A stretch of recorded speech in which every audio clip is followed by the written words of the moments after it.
Anything is possible. New freeze and a lot of them. John, What's up, man?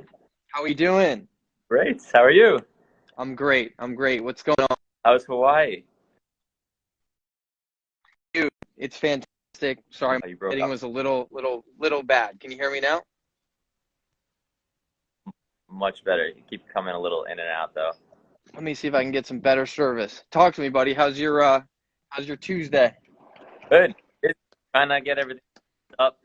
All right, buddy. Sorry for the Wi-Fi issues, but number one, guys, we got episode 29, the incredibly impressive Dr. Jonathan Leary, one of my very close friends. I'm a massive fan of yours, but thanks again for making some time during the busy week. Really appreciate it.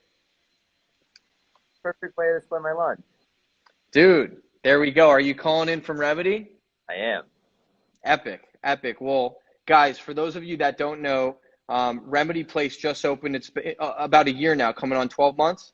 Yeah. So January was our grand opening. Amazing. Well, dude, I'd love to dive in. Recently, I'm shocked it took me so long to come, but really love what you're building, and I think you've got a really unique perspective on brick and mortar retail, everything that's going on in COVID. Watching a company like yours that focuses on health and wellness thrive. Would like to start from the beginning, man. You're a doctor. You're a health and wellness pioneer and leader in the space. Talk to me about how you even got into this business and how Remedy really came to fruition. Kind words. So when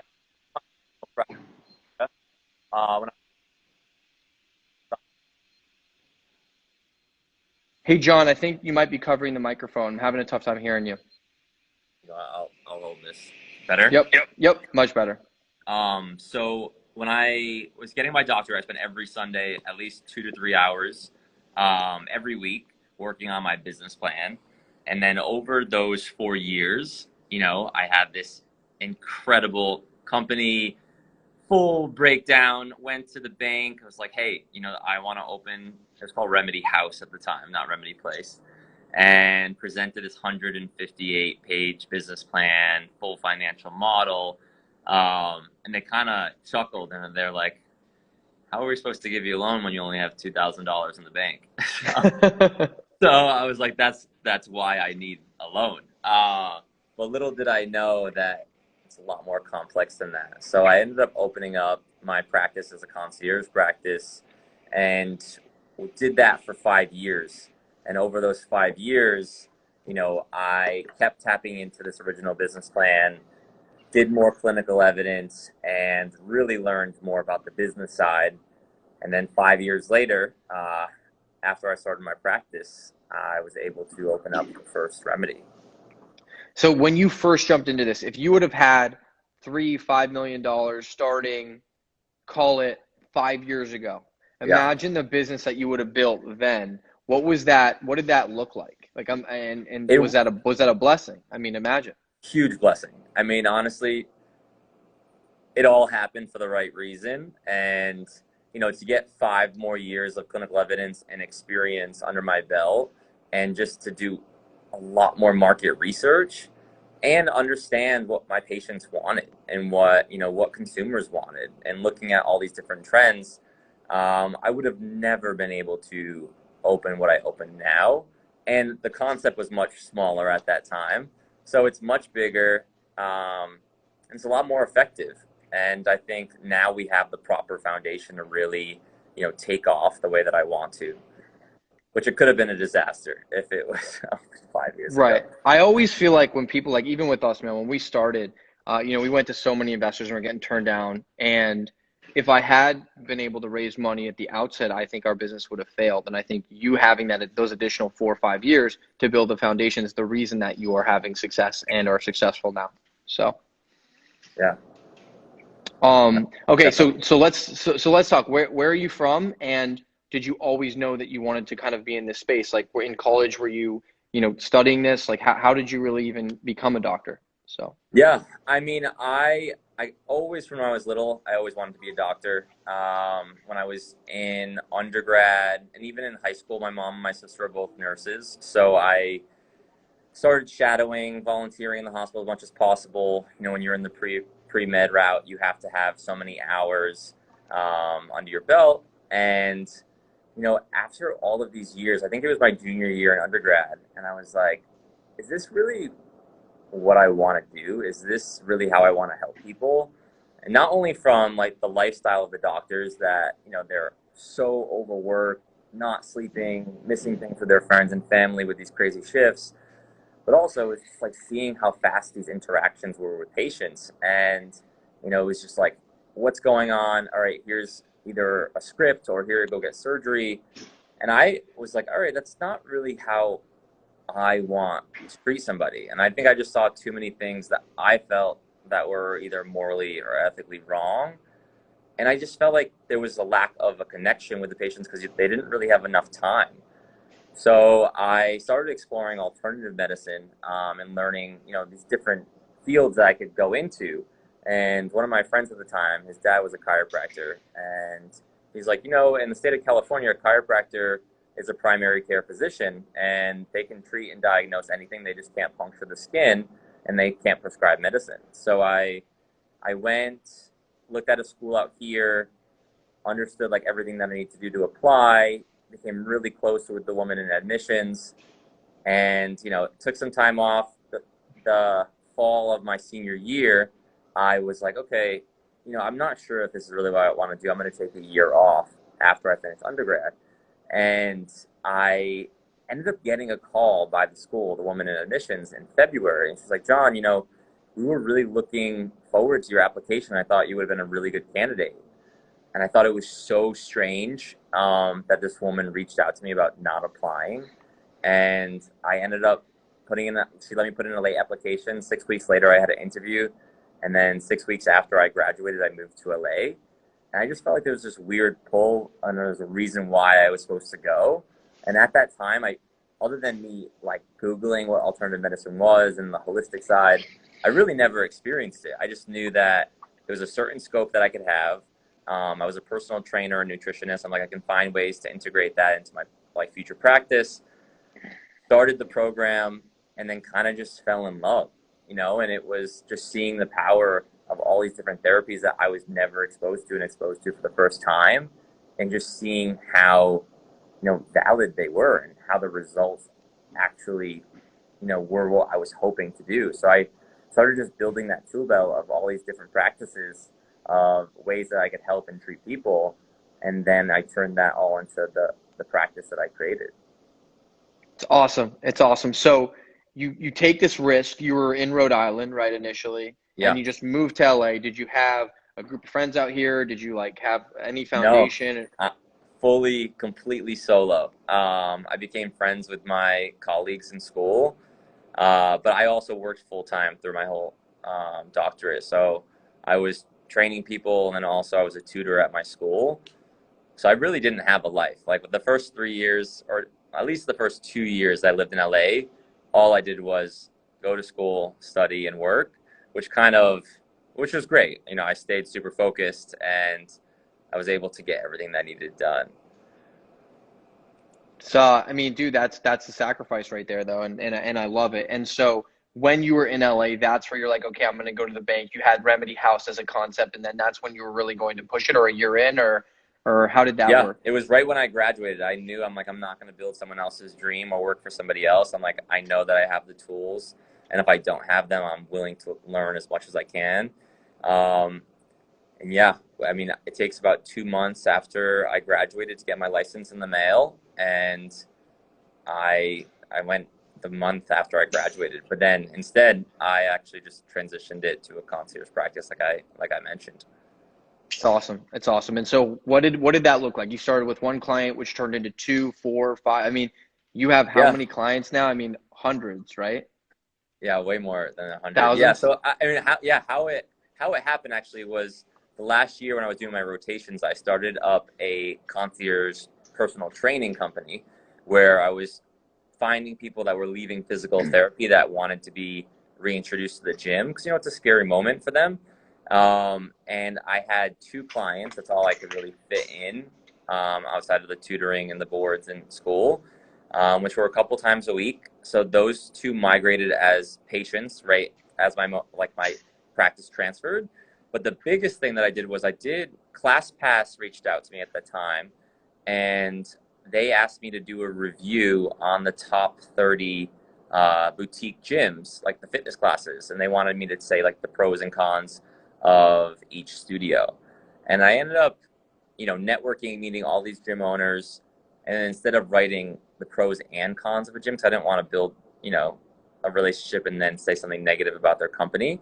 So I ended up just saying the perfect clientele for each one of these gyms, like who's the perfect person to go. And they never published the article because I didn't do what they said. But I built a really strong relationship with my buddy Luke, who owns Training Mate. And Luke actually introduced me to my two first big clients or patients. One was a pro athlete that pulled out his back before the World Cup, and another one who got in a motorcycle accident and broke almost like every bone on the right side of his body.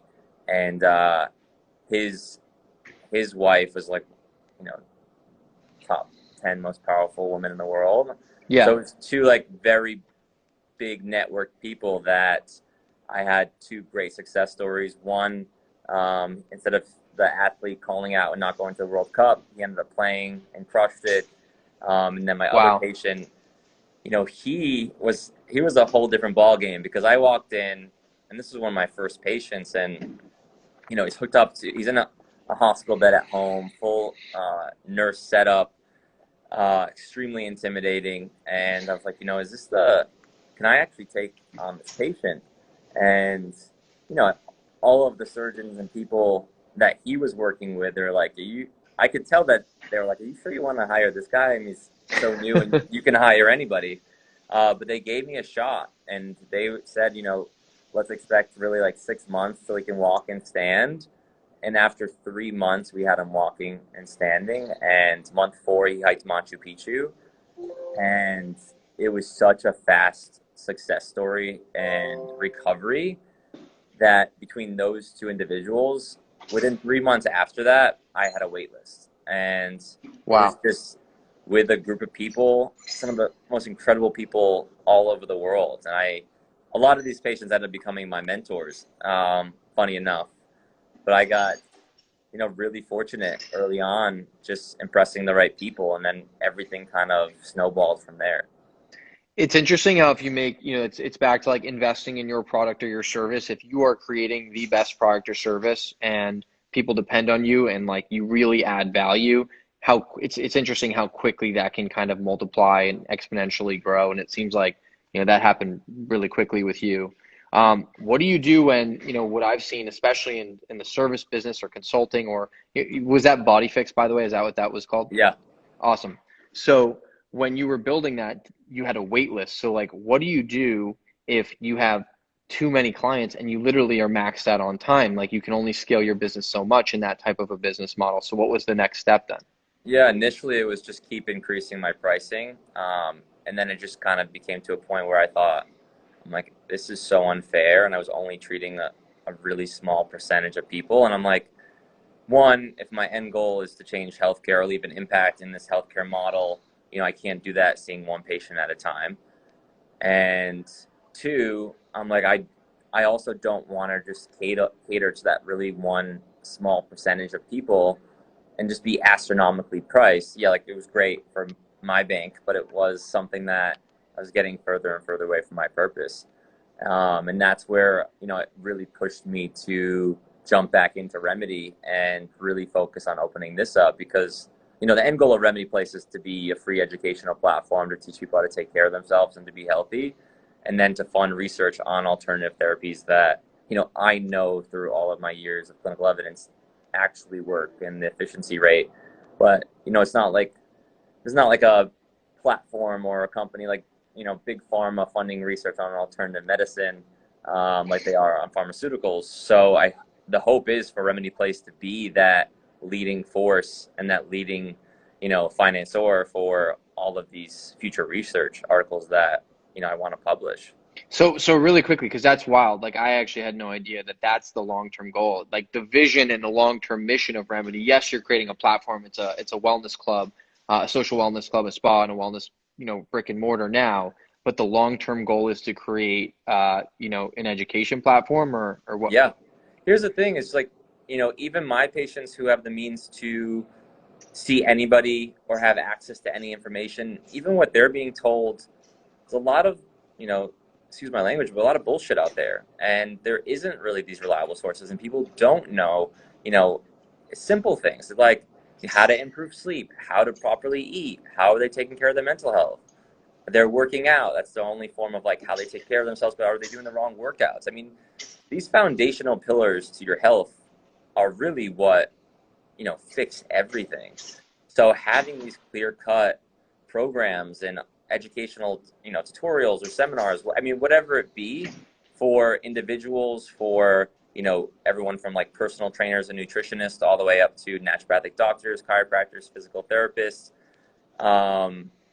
and also athletes. I work with a lot of athletes, and I think from childhood age, they're not taught how to take care of themselves, how to properly like hydrate, the nutrition, the mobility, the strengthening. Most kids across America, Not just they're athletes, I would say most people. And here's the problem, man, is like I think even when I think of how I've perceived wellness, working out, physical therapy, going to the gym, the way that I've like thought about my healthy lifestyle and routine has evolved so much. I guess yeah, I'd love to know what do you think are the common misconceptions of most people that like get the gym membership, go work out, or try and work out a couple times a week? Like there's had to have been a leap in the last 10 years, I feel like, of yeah. what fitness is becoming now, digital fitness, et cetera, versus like 2010, 2000, 1990. So here's the thing. I think the fitness industry needs a huge correction. We got people to move. That's amazing. However, the big problem is you have people training so hard, and it's like if your heart rate's not through the roof and you're not sweating and like no pain, no gain, like all of these things are extremely over the top. Unless you're an athlete and you need to be super strong and powerful, your workout should be to make you functional and pain free, because aesthetics all come through how you're eating and nutrition. So it's kind of crazy to see, I walk into a Barry's class or a CrossFit gym and looking at certain individuals that don't even have the foundational movements, and they're not even focusing on their stability and mobility problems or their muscle imbalances, or like everyone has these postural problems, Or and they're trained. creating routines that are actually going to hurt them when they're like Yeah, 60, 70, 80. By the way, I'm probably doing that all like when I look at like posture, like you mentioned. yeah, 100%. Because the thing is, like, everyone at some point in their life is in pain. Pain is a huge problem. I mean, outside of the common cold, the second most common reason why people miss work in America is just low back pain, not even just pain. So if I have anyone walk in the door at Remedy, or any patient walk in, everyone has some issue or some weakness or like something going on in their body, and they don't know how to fix it. There's not a magic, like pain meds or these muscle relaxers are not going to fix your stability and mobility problem or your muscle imbalances. So you have to know how to move, and if things are moving right, you can't be in pain. And I think everyone needs to understand that. There's a couple of things. I mean, a trainer that just makes you sweat and pushes you, it feels good and it's good for like the endorphin rush, but it's not necessarily fixing your body. And my whole thing is your workout should fix your body, not break it. And I think most people are actually getting injured or doing the wrong workouts. Can you talk to me a little bit about the Remedy method? Like kind of what is available at Remedy Place, but like even what with your clients that you take on. Like if I was going to start with you, how are you different from, a physical therapist, a trainer? Yeah. It's really like this next form of wellness as medicine, and everything that you guys do is so interesting. So I'd love to just kind of talk about that. Yeah. So when I take on a new patient, are you familiar with functional medicine? A little bit, but please educate me. Yeah. So when you go to your medical doctor, they do diagnostic blood work. They want to know if you have a disease or a condition or not. Functional medicine is a series of different blood panels that basically give me a full blueprint of everything going on in the body. How is every system functioning? How is every organ functioning? What are your deficiency levels? What are your toxicity levels? What are your sensitivities? What is your gut health? What is, like diving into your microbiome, like intestinal permeability? I mean, you name it, we can look at anything. And this doesn't just tell me if you're sick. It tells me how it's operating and what it needs and what it doesn't need. So from there, I'll have like 50 pages of all these charts of different blood work. I mean, it is so in depth. I mean, substantially more than any traditional blood work. And then I look at all these, different imbalances, and then I'll create different holistic nutrition programs to basically bring everything back to like that balanced state. And, I have to look at like the biochemistry of all these different reactions and all these things that result in happening by being deficient or having that imbalance. And then I can cater my care, whether it's through nutrition or through my therapies or through additional self-care, specifically to what they need. If they're a highly inflamed individual, you can't have pain or disease without inflammation. So I would want to stick to something that is decreasing systemic inflammation. Or if, they had high toxicity levels, I would want to have more detox protocols. Or if they were in pain, not only would I look at the biochemistry of their inflammatory markers and how I would adjust the inflammatory markers, but I would then do a deep dive on their biomechanics and all these imbalances within their stability and mobility problems. So then my hands-on treatments are more focused on a blend of chiropractic, physio, and Chinese medicine all in one. So instead of going to a functional medicine doctor, a chiropractor, a physical therapist, and a Chinese medicine doctor, you basically get it all in one. And I started with just surgery prevention and chronic pain rehabilitation. And then, over the years, as I dove more and more into functional medicine, I started, some of my athletes be like, John, my autoimmune condition isn't flaring up, or my gastrointestinal problem's gone, or that brain fog that I have is gone. Or, it started basically showing all these things not as a focus, but as a secondary. And then after that, they started saying, like, Dr. Leary fixed my gastrointestinal problem or my autoimmune condition. And then I started getting patients of all different types. And then it was just a non-surgical, non-drug approach to almost anything.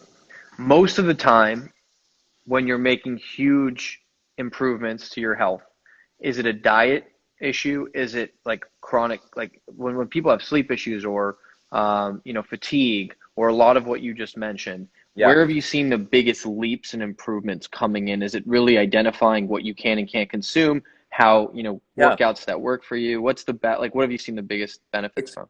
It's what you put in your body, Okay.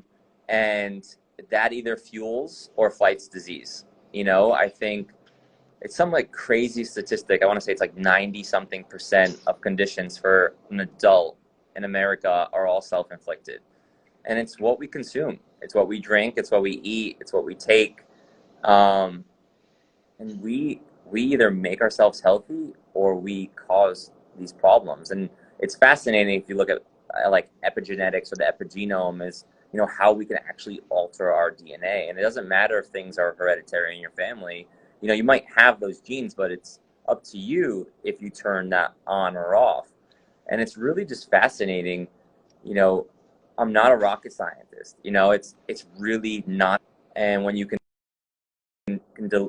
deliver a plan that is something that they love, that they like to do, but also is explained and you show them that you care, all of these things that I see every day. I had the coolest practice just because, they'd come to me and say, I could never fix this. I've been dealing with this for 10 years. I've been to every doctor. I don't want to get surgery, and I don't know how you did it. And it like I said, it wasn't that I'm like this genius. It's so simple. It just has to be done in like this condensed, understanded form. I'm a firm believer in preventative medicine, and I just think it's wild when you think or consider how people in the past have tried to solve problems surgically or through medication. And that's the instant, easy solution versus just a quick lifestyle change or, diet change. It's really interesting, man. And I think, you're on the forefront of it, and more people are going to continue opting in. So when you come into Remedy, talk to me about services, what, you get a food plan, a diet plan, like blood work, like walk me through kind of what happens when you go, and by the way, anyone who's watching should go check out Remedy Place because I'm hooked, I'm obsessed, but I'd love to talk about kind of what's in there. Yeah, so it's the world's first social wellness club. So it's a whole entire club centered on holistic self-care. And so we have like the leading edge, pioneers as all these alternative medicine doctors that are on our team. And then we have all of the top holistic self-care technology. So we have everything from hyperbaric chambers, infrared saunas. We commercialize the ice baths in a way that they've never been done. So every 30 minutes at Remedy, we have a breathwork ice bath class. So it's 15 minutes of breathwork outside of the tub, and then you're coached through 3 to 6 minutes in the ice cold plunge. This is in groups of 3. Then we have cryotherapy, we have cupping and acupuncture, the blend of chirophysio and Chinese medicine all in one. We have lymphatic massages, vitamin IVs, vitamin injections, meditation classes, breathwork classes, sound bath classes, doctor-instructed stretch mobility classes, educational classes. It's also a screening room, so it's like a healthy place to watch the Super Bowl, the Grammys, the Emmys, or a Sunday afternoon movie or a Monday night documentary. And then we have a whole entire bar lounge, but our bar doesn't have alcohol, so we have things like non-alcoholic spirits that we infuse high doses of certain vitamins in to actually give you a buzz. Or we have snacks, like Air1, Moon Juice, all those good stuff. And it's fun. I mean, we have people, this is where they're taking their date. This is where they're taking their new meeting. It's where they're having their birthday or their corporate events or corporate outings. I mean, and this is year 1. And obviously it's been an interesting year, but, I can't wait for us to get back more to the event side because the events were so much fun. And, bringing together all these like-minded individuals, and not creating these false connections, at a bar when you're drinking and trying to meet someone new or go on a date, you're kind of blinded by the alcohol. But, at Remedy, what I love is you're bringing together these like-minded people and it's in their truest form. And that you have similar interests because you take care of yourself and health is a priority. So our members are the coolest people. And it's so fun just to be here. And every single person that leaves feels better. So just to be around that energy all day is so powerful. I mean, just the vibe, the aesthetic, the feeling you have walking in. I've personally never had an experience like that. Obviously, I know what it's like to go to an Equinox or to go to 24-hour fitness or a gym. But this third place that you guys are creating, which is really, it's very social. I mean, I went in and had an IV. I was sitting next to, Cody and a couple other people. We had the snacks coming in. I just have never seen anyone take that approach with wellness. And I mean, it's going to be everywhere. I know you guys are growing at a really exciting pace. Talk to me a little bit about this, John. There are other entrepreneurs that want to go start a fitness concept, whether it's, I've seen everything from, a boxing class or a cycling class or you name it, a new fitness concept, especially LA. It's a hotbed. There's so many new, brick and mortars or ideas that come to market. Yeah. In this environment, how on earth have you been able to go up against a global pandemic, issues with leasing and trying to, turn a profit with crazy leases people are tied into, and you guys are growing? So I find it to be one of the most incredible case studies in brick and mortar growth. And, I think it's so innovative. It's so relevant, but talk to me about how you're navigating this environment in brick and mortar. Yeah. I mean, so the vision, the focus of where we want to be as a company and the services and the environment, the community that we wanted is strong. But what's even stronger is really our business plan behind it. And like I said, I've spent so many years diving in on this, and I wanted to make sure that whatever I was creating wasn't just a one-off and that it was something that was scalable. And in order to be scalable, I did a huge deep dive on why clinics or spas or these med spas, why they have such a hard time to expand. And I've really narrowed it down to those things that,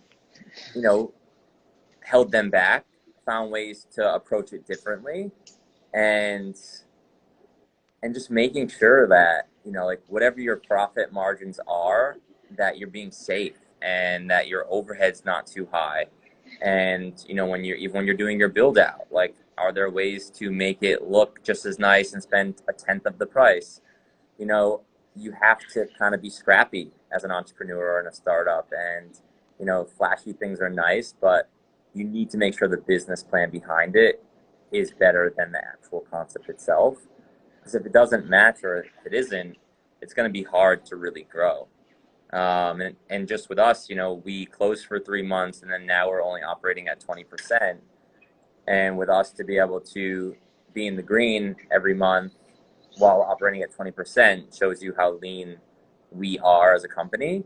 And I think, we weren't expecting this at all, and we definitely had some scares. But even in the worst case scenario, we are able to move forward. And I think that shows us like our resilience. Because if we can operate at 20% and be growing, when things are back to normal and we can have our classes and events and, much higher utilization rate, it's gonna skyrocket. My question is, like, obviously there's a subscription component, which is powerful. People are investing in their health. Yep. Now, why hasn't someone like, an Equinox or some of the biggest names in fitness been able to replicate or do something like this? And is there a digital component, outside of just the space that Yep. you guys are offering? I think that comes down to just the market research and clinical evidence. Equinox doesn't know about alternative medicine and self-care. They are fitness experts. They're not these alternative medicine doctors or these experts in holistic medicine or self-care. So I think I've seen in my practice the rise of alternative medicine and people not wanting to have surgery and not want to be on a certain medication. And I think people are asking more and more questions. And even with social media on the rise, and YouTube and TikTok and Instagram, things that like a meditation or an adjustment or acupuncture that never was marketed. It was just word of mouth. Now those videos can get millions of views where, it's not like big pharma where you have ads on TV and billboards everywhere. Alternative medicine was just known because a friend told you, and it had to strictly be word of mouth. So it didn't really have a voice, but now there's a huge voice. And I think you're going to see everyone tap into the side, but you're going to need to find people that actually have a background in it, that also know what they're talking about, versus just understanding that it's a thing. Like understanding that there's a certain industry about to blow up, but having no background in it, it's a little tough, especially to execute it right. And that's why we've had some big conversations with some big people that are like, this is it, but we don't know what we're doing. So talk to me, where over the next 3, 5, 10 years, what is the dream for Remedy to really, come to fruition? And then like what drives you every day to really make that happen? Yeah. I wake up every day so excited. This is my biggest dream come true. So it's still so surreal to me. So the fire's there. My team's amazing. And just hearing, it's like every day, everyone saying how amazing this is and how much it benefits them and how much it's helped them. So that's my fire. That's my motivation every day. The goal over, the rest, the next 5, 6, 7 years is to be in every major city that I want to be in the country, start working on partners for global expansion, which we have some cool ideas, and then continue to just kind of branch out from there. I think if I'm being completely honest, like the goal for me is really to sell Remedy Place in 6 to 8 years, and then I want to be a dad. I can't work 100 hours a week and be a dad. I want to be investor in an incubator for people like me that didn't grow up with much, that just need someone to give them a chance and some funds. So it's like finding those next pioneers in the health and wellness industry that are hustling, that really want to work hard and they have a good idea, and help them. And then just go around the world and continue to educate and really like help Remedy Place even after the acquisition to grow that free educational platform to give back. It's awesome. It's awesome. And back to, this free educational platform, is the goal for you to just share with people through data, through science, but also through what may have appeared as alternative or out there. Just that there are new ways to like really live a healthier lifestyle, Yeah. like, and that you don't necessarily just need surgery or need medication as the only solutions. Yeah, it's like basically just giving everyone a solution and plan for no matter what they're going through, you know, and then just finding ways to use the platform to show people that we care. You know, a lot of people feel just lost, and they have no idea what's going on in their body. They have no idea how to fix it. They're, going around everywhere just trying to get an answer and not getting it, and it kind of just feels hopeless. And when people feel hopeless, they also just feel like people maybe don't care, and it's a really dark place. So just to show people we care and give them the plan and the solution, no matter what it is, and at every level. And that can be to be more healthy and or to perform better or to combat whatever they're going through, or if they have to get surgery, or if they have to be on medication, or if they have cancer, understanding that there's still things that they can do hand in hand with conventional medicine too.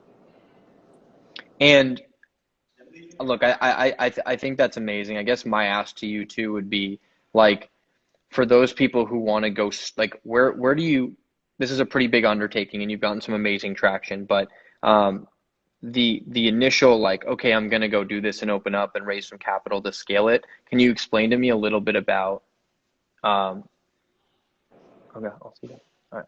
Can you explain to me a little bit about how you got the courage to make that initial jump, raise that capital and go after it? Because I feel like that initial spark in that moment is where most people get really nervous. You built Yeah. up an amazing consulting practice, but I'd love to hear a little bit about how you had the courage to go do it and to get a lease and to go build it out.